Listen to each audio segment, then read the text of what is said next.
The 7th Summit of the Americas, to be held in Panama City, Panama this Friday and Saturday, has been cited as historic and problematic. Cuba is attending for the first time, yet divisions among the countries in Latin America abound.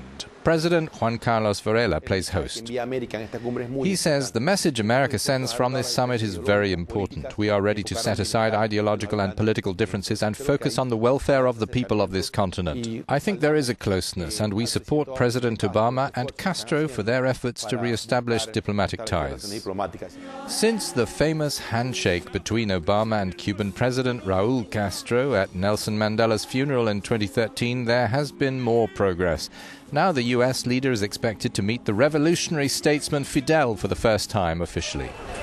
Many will celebrate a mending of Cuba-U.S. ties. They've pushed for it for years, but for Cuban dissidents it's a slap in the face. Panama detained dissidents arriving on Monday who said they were threatened with deportation if they caused trouble. Since 1994, every 3 or 4 years, the summits on democracy and free exchange have drawn delegates from the 35 members of the Organization of American States, OAS. That's North, Central and South America. Cuba is an OAS founding member but has been banned since 1962.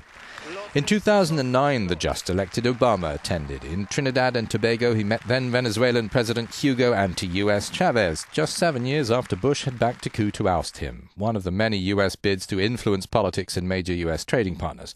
Venezuela, seen by Washington as less democratic than better-managed South American countries, rolls from one crisis to another. Now, slower growth in China and downed oil prices have hammered commodity producers. You'd think Chavez's successor Nicolás Maduro would water his rhetorical wine, but no. The summit themed prosperity with equity comes 1 month after Washington said Caracas was a threat to U.S. security and accused Venezuelan officials of human rights abuses. Maduro has said he'll table a 10 million signature petition protesting U.S. policy.